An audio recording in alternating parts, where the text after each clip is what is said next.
Hello YouTube. Let's see. So, after many hours of hand sanding, the handle scales are shaped.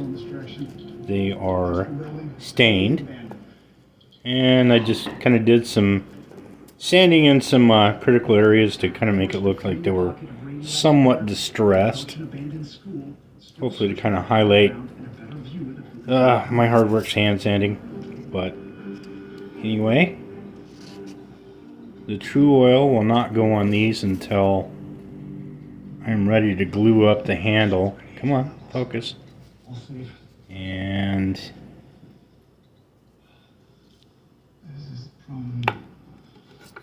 the blade right now is all hand sanded to 1000 grit. And do the etch and hopefully the glue up tomorrow.